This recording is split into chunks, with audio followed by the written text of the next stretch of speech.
tardes a todos los que están viendo desde el Zoom y también desde el Facebook del taller.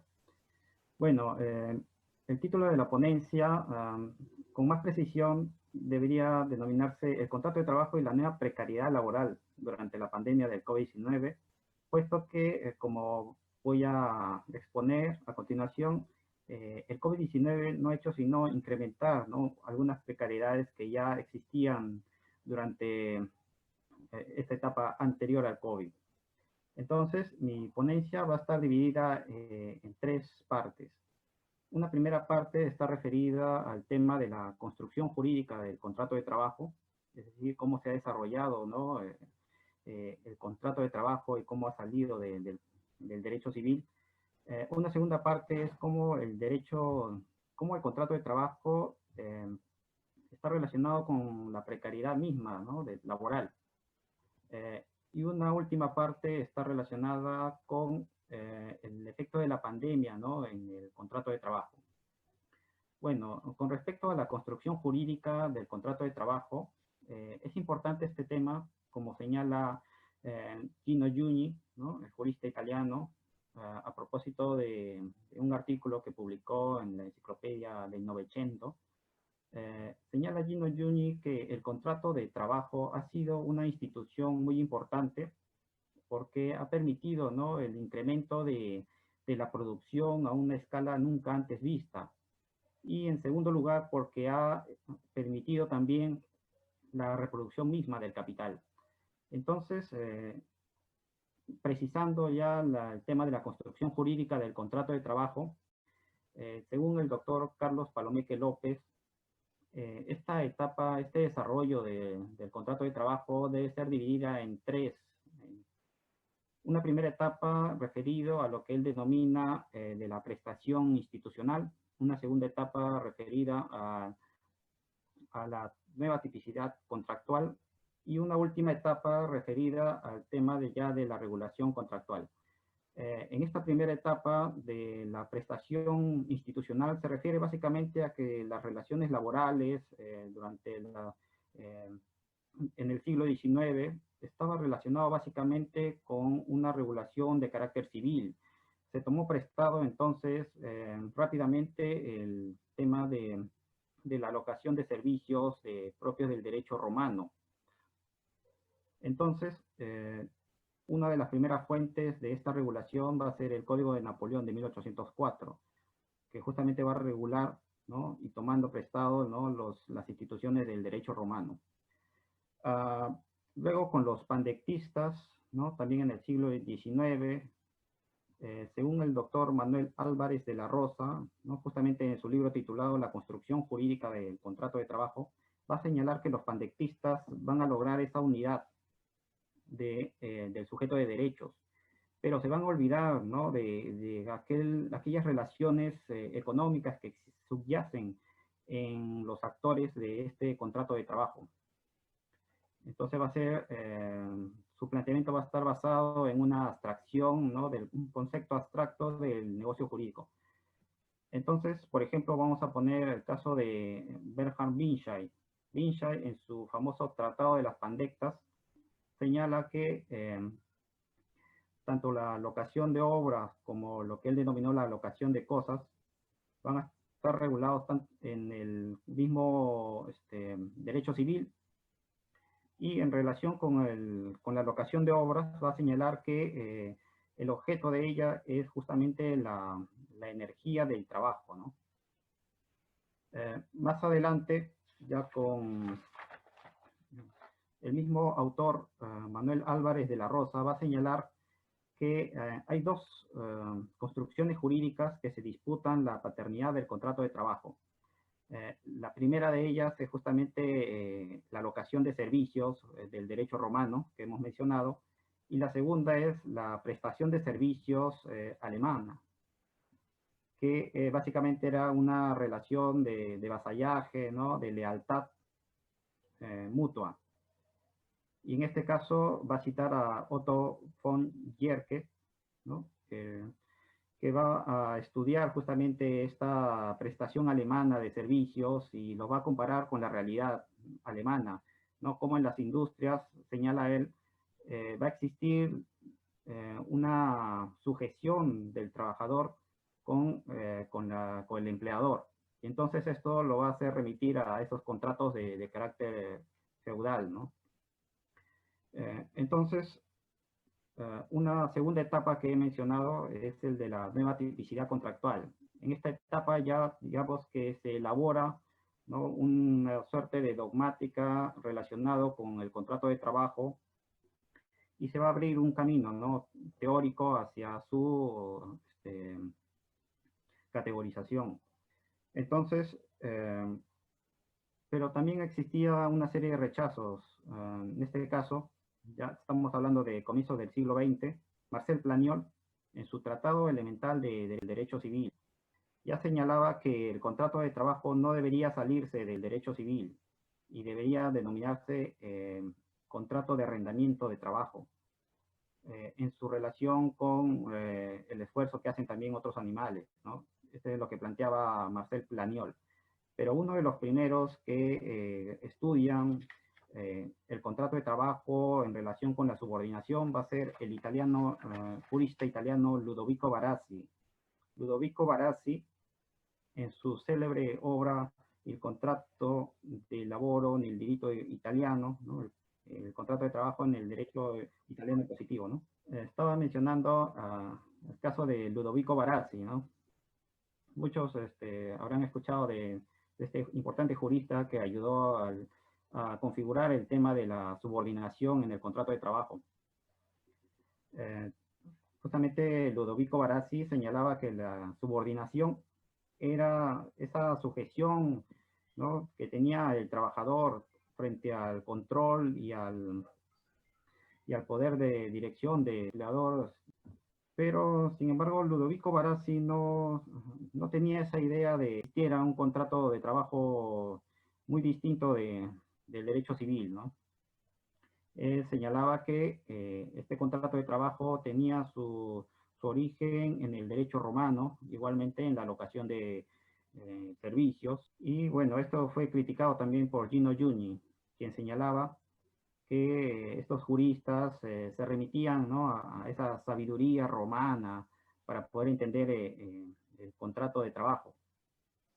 Entonces, pero también hace una crítica a Gino Giugni con respecto a esta subordinación de Ludovico Barassi, porque señalaba que iba en contra de esa corriente que en ese momento se denominó el socialismo jurídico, ¿no?, que planteaba que el contrato de trabajo se encontraba dentro de un derecho que ellos denominaban derecho de la clase obrera. Entonces, durante este proceso, el contrato de trabajo se unió a la idea de la subordinación. Y entonces, en el siglo XX, entonces el contrato de trabajo va a regular a los sujetos subordinados y ya no a los sujetos, lo que antes denominaban los sujetos explotados, ¿no? Entonces hay una especie de cambio de discurso aquí. Y la última etapa que menciona el doctor Palomeque va a ser el de la regulación del contrato de trabajo, donde ya el derecho positivo reconoce el contrato de trabajo como un derecho, como parte del derecho del trabajo y como una disciplina legislativa propia y parte, ¿no?, promovida por el Estado. Entonces, según el doctor Carlos Palomeque, esta nueva legislación obrera, ¿no?, señala que es una solución defensiva del Estado liberal para proveer de integración al conflicto social, en términos compatibles con la viabilidad del sistema establecido, asegurando de este modo la dominación de las relaciones de producción capitalistas. Esto lo menciona en el derecho del trabajo y la ideología. En cuanto a cómo se configuró este contrato de trabajo, ya se tiene una idea de que hay una primacía, ¿no?, de un contenido humano en este tipo de contrato. Sin embargo, va a haber una serie de cuestionamientos también con respecto a sus elementos comunes. El contrato de trabajo tiene una serie de elementos comunes que voy a mencionar, de los cuales tiene una cierta diferencia con el contrato civil. Bueno, entre ellos tenemos el consentimiento, que en el contrato de trabajo, digamos que no va a ser en muchos casos pleno, y esto sobre todo se evidencia en aquellos contratos colectivos de trabajo, ¿no? Otro elemento que se mencionaba sobre el contrato de trabajo era que no era un contrato de carácter solemne, que no había formalidades, pero pronto se percibió que en muchos contratos se necesitaba, ¿no?, un carácter escrito para poder probar, digamos, esta relación de trabajo, como eran los contratos de carácter temporal o los contratos, o algunos contratos especiales, ¿no? Eh, entonces, también existió una especie de debate con respecto al objeto del contrato de trabajo, eh, que se definió como la prestación de labores, y esta debía ser determinada, posible y lícita, ¿no? Pero se debería tomar en cuenta también que el objeto del contrato de trabajo era justamente, no podía desligarse de la persona humana misma que prestaba ¿no?, estas actividades. En cuanto a la reciprocidad o el carácter sinalagmático del contrato de trabajo, se debe mencionar también que se olvidaba en muchos casos este carácter eh, diferenciador, ¿no?, entre las partes en cuanto a la materia económica. Y bueno, de acuerdo con los principios generales del derecho civil, ¿no?, ambas partes deberían ser iguales, pero en el contrato de trabajo hay muchos casos en donde hay una excepción, ¿no? Por ejemplo, en el caso de que un trabajador se niegue a prestar sus labores, o en el caso de que un empleador se niegue a abonar el salario al trabajador, este contrato debería quedar resuelto. Pero hay muchos casos en donde no sucede esto, y por ejemplo, el caso de la suspensión del contrato de trabajo, ¿no?, ya sea perfecta o imperfecta. Bueno, más allá de estos cuestionamientos, uno de los factores, elementos principales que ha sido cuestionado del contrato de trabajo ha sido justamente la subordinación. Y el gran jurista Massimo D'Antona ha señalado justamente en relación a esto que hay un efecto que lo ha denominado el efecto Barassi. ¿De qué se trata el efecto Barassi? Justamente se relaciona a que, si bien la subordinación ha logrado ampliar el panorama de la protección del derecho del trabajo, también ha permitido una restricción, ¿no?, de aquellas personas que no logran probar esta subordinación, o simplemente que no haya esta subordinación, um, y alejándose, digamos, de esta protección, ¿no?, del derecho del trabajo. Un claro ejemplo lo tenemos en la actualidad, como es el caso de los trabajadores bajo plataformas digitales, ¿no?, en donde en algunos países se les reconoce y en otros no una subordinación respecto del empleador. Entonces, aquí, digamos, se aplica claramente ese efecto Barassi, ¿no? Bueno, ya entrando al segundo punto, es el relacionado con la precariedad laboral y el contrato de trabajo. Debo mencionar aquí a un libro muy importante de Robert Castell, que se denomina La metamorfosis de la cuestión social. Robert Castell señalaba que el trabajo asalariado desde sus orígenes, ¿no?, con la Revolución Francesa, ha estado muy unido con los temas de la vulnerabilidad, la precariedad, y bueno, los doctores Ramallo y Carlos Lima, en un estudio sobre la precariedad laboral, justamente han señalado que este término precariedad laboral ha sido utilizado en esos tiempos, ¿no?, de los inicios de la Revolución Francesa, junto con el desarrollo mismo del trabajador asalariado. Y bueno, y cita un estudio muy importante de Michael Quinlan, quien ha revisado dos archivos ¿no? Uno en Australia y en otro en Gran Bretaña, Inglaterra también, en donde ha abarcado los periodos de todo el siglo XIX hasta inicios del XX, y ha concluido que la palabra empleo precario se va a referir tanto a aquellas actividades particulares del trabajo como al mercado de trabajo mismo. Entonces, Ramallo y Lima, ¿no?, en este artículo señalan que la palabra precariedad laboral, ¿no?, empleo precario, va a ser muy desarrolladas, muy utilizadas en dos periodos importantes de la historia, que una es anterior a la Gran Depresión ¿no?, de los años 30, 1930, y el otro periodo son los años posteriores a la década de los 70, ¿no?, en el cual en ambos casos había una evidente precariedad en la contratación de trabajo, ¿no?, los bajos salarios. Y entre estos dos periodos hay un periodo de prosperidad, digamos, ¿no?, lograda por lo que se ha denominado el pacto social, ¿no? Y este periodo también ha sido denominado los 30 años gloriosos, básicamente que surgen a partir de la posguerra, ¿no?, de la Segunda Guerra Mundial. Entonces, Ramallo y Lima, en ese estudio denominado Las múltiples caras del trabajo precario y el sindicalismo en la experiencia brasileña, han señalado que dos definiciones. Una primera definición la toman de Caleber, ¿no?, sobre la precariedad, el empleo precario, y han señalado que es un empleo incierto, impredecible y riesgoso desde el punto de vista del trabajador.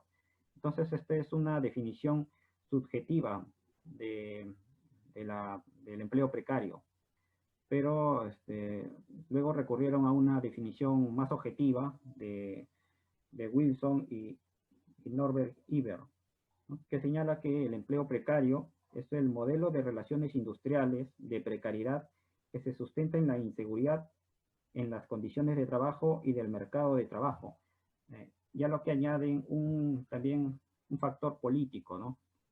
Y ese factor político se va a evidenciar principalmente por la introducción de la flexibilidad laboral, ¿no?, y esa intención de despolitizar a los trabajadores, mermando también en la capacidad de contestación y enfrentamiento. Entonces, ese es el panorama en el cual nosotros actualmente estamos viviendo, ¿no? Un panorama de flexibilidad de las relaciones laborales, del derecho del trabajo en sí, en donde ya no va a caracterizarse estas relaciones laborales de un contrato entre un trabajador y un empleador, sino que ahora se va a caracterizar por unas relaciones triangulares, ¿no?, donde va a introducirse el tema de la subcontratación de trabajo, o formas de trabajo que niegan la existencia de la subordinación, como señala el doctor Sánchez Castañeda, ¿no?, mexicano. Entonces, aquí también surge lo que un gran sociólogo brasileño, Ricardo Antunes, ha denominado en su libro el privilegio de la servidumbre, ¿no? ¿Qué quiere decir esto? Que aquellos pocos que consiguen trabajo, aquellos privilegiados que consiguen un trabajo, ¿no?, este trabajo va a ser muy precario. Entonces, de aquí se deriva, ¿no?, este privilegio de la servidumbre. Cada vez más se crean empleos más precarios, ¿no?, y van a reducirse también debido al producto, ¿no?, de los avances tecnológicos y otras formas de contratación que están surgiendo. En América Latina, la corriente flexibilizadora, señala el doctor Jorge Rendón Vázquez, ingresó tardíamente. Básicamente tuvo su auge en los años 90, ¿no?, con gobiernos de derecha y de centro, populistas y autocráticos. Sin embargo, la debilidad de esta teoría de la flexibilización laboral va a ser, digamos, patentizada, ¿no?, En el caso de los casi 20 países en donde se llegó a aplicar, señala el doctor Jorge Rendón, el resultado es el mismo.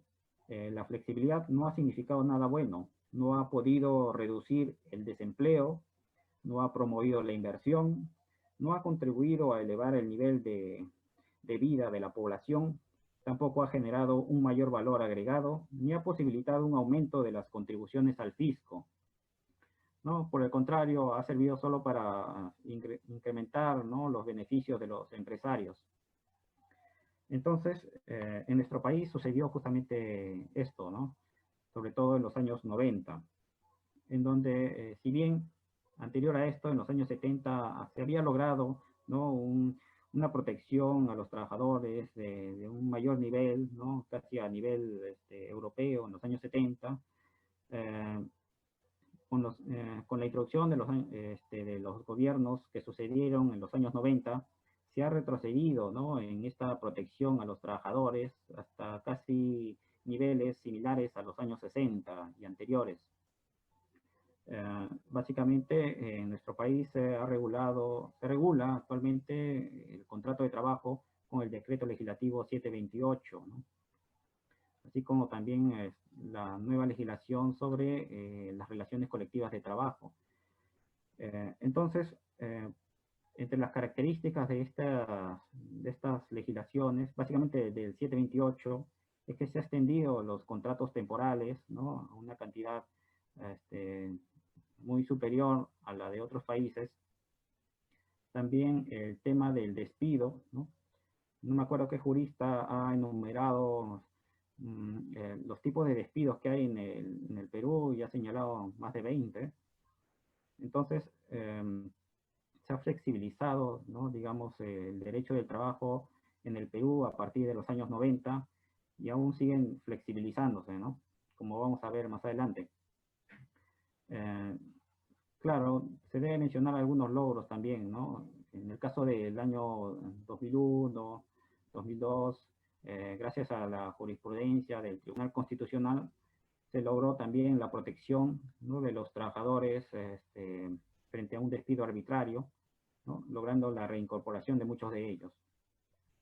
Pero eso es a nivel jurisprudencial, ¿no? En el siguiente punto que voy a tratar es el de la precariedad laboral generada por el COVID-19. Como sabemos, el COVID-19 fue detectado por la OMS a fines de diciembre del 2019. En ese momento ya los sistemas de los países vivían una crisis, ¿no?, con un incremento de las protestas, desde Chile hasta lo que era Líbano, ¿no?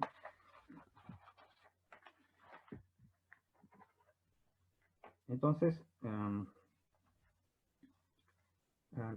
pero señala el doctor David Harvey que este virus en realidad no es lo que produce todos esos efectos a la humanidad, sino que, como bien sabemos, los virus siempre van mutando, siempre van cambiando.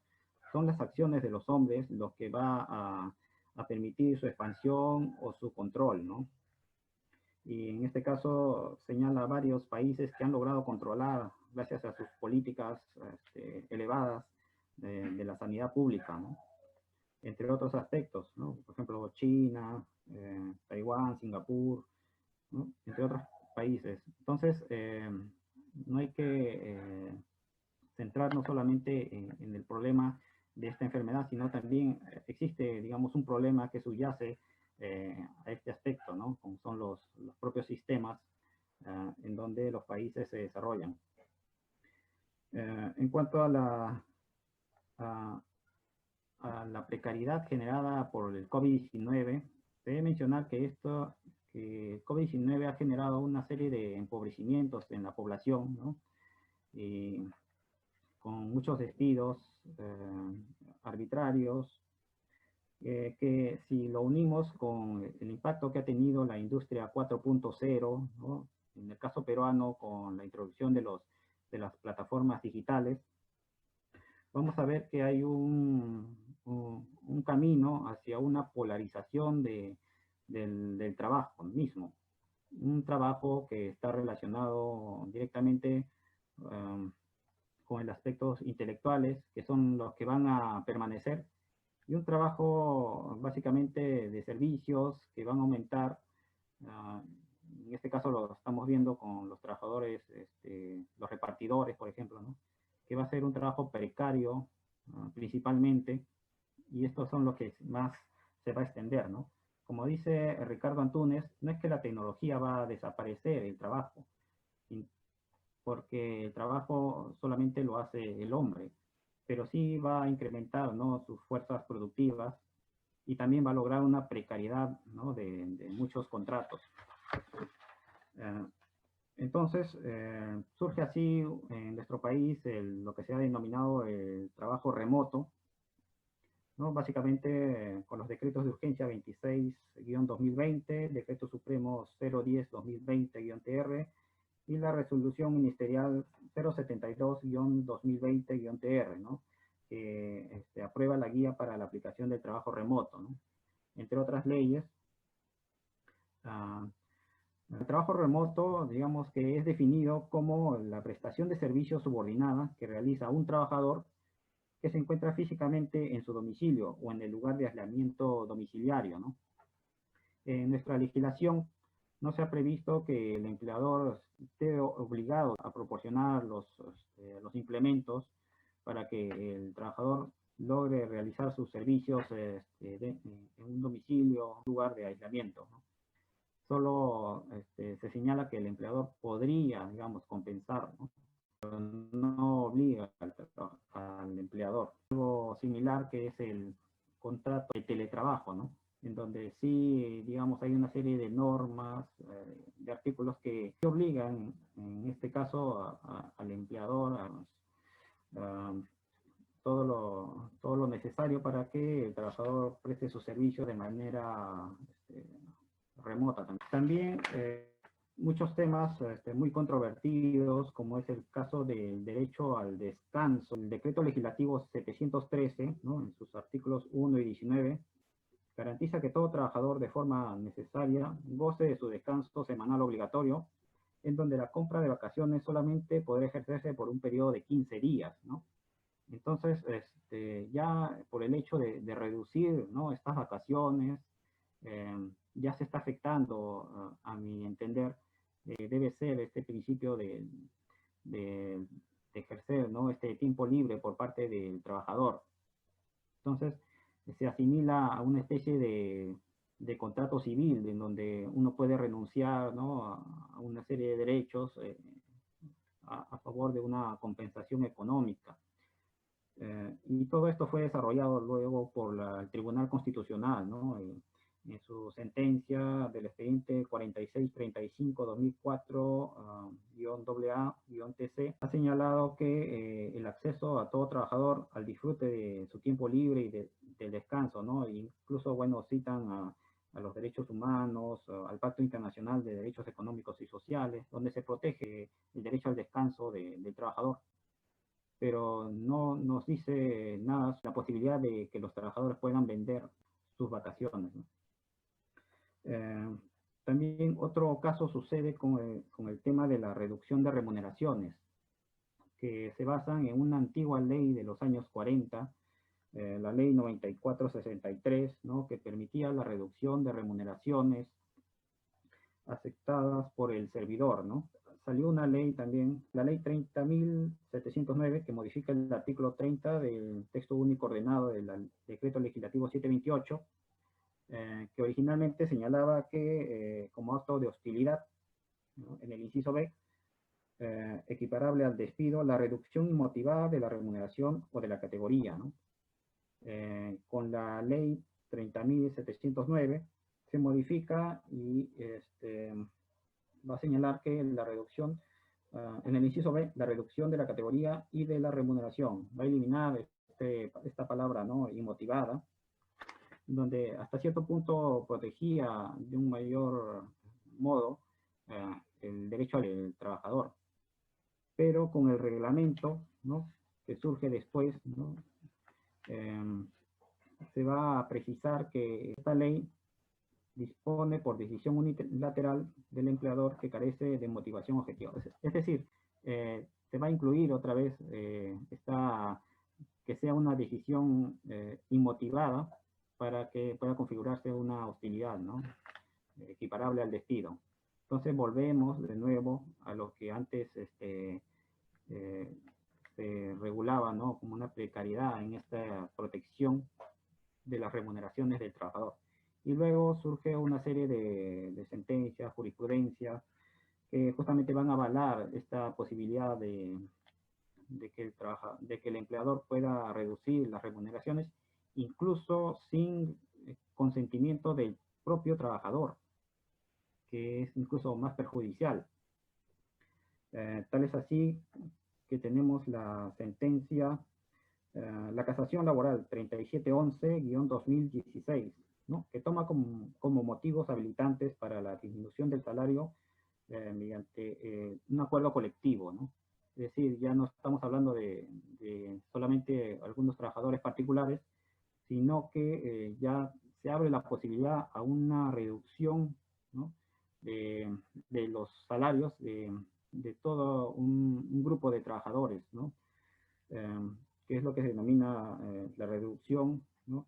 de salarios colectivas, en donde se va a poner un acuerdo entre el sindicato mayoritario y el empleador, ¿no? Entonces, bajo ese razonamiento de que si pueden, si hay ceses colectivos, ¿no? También habría reducción de remuneraciones colectivas, ¿no? El que puede más, puede lo menos. Bajo esa simplista lógica, ¿no? Se ha logrado ¿no? implícitamente este acuerdo. Incluso algunos creen que el límite de la reducción de las remuneraciones debería ser el sueldo mínimo, ¿no? De 930 soles. Pero esto, digamos, da la espalda a la realidad. Como sabemos, muchas personas no logran sobrevivir al mes con ese sueldo, ¿no? Entonces tienen que hacer dobles trabajos, entre otros aspectos. Pero un planteamiento que sí he logrado revisar y que ha sido muy positivo es el de que esta reducción de remuneraciones sean posteriormente compensadas en el caso del COVID-19, ¿no? Es un planteamiento que debería recogerse, ¿no? Es decir, frente a una reducción de remuneraciones por parte del empleador, luego de esta etapa de confinamiento, poco a poco debería compensarse, ¿no? esta reducción, de modo tal que tanto empleador como trabajador afronten este panorama de crisis sanitaria de manera conjunta, ¿no? Y no solamente reducir esta carga de la crisis a los trabajadores. Bueno, eso era un panorama así del tema de cómo ha afectado, ¿no? La precariedad del contrato de trabajo con este COVID, ¿no? Que se ha incrementado, digamos, más a lo que ya anteriormente teníamos, ¿no? Nuestro contrato de trabajo, sobre todo a partir de los años 90, se ha caracterizado por ser muy precario, con este incremento de los contratos temporales, ¿no? Los contratos a tiempo parcial, ¿no? Donde se reducen muchos beneficios sociales, la explosión de los regímenes especiales, en muchos casos muy por debajo de la norma general. Y entonces, este es el panorama que vivimos actualmente, ¿no? Y eso es lo que quería mencionarles. Bueno, muchas gracias.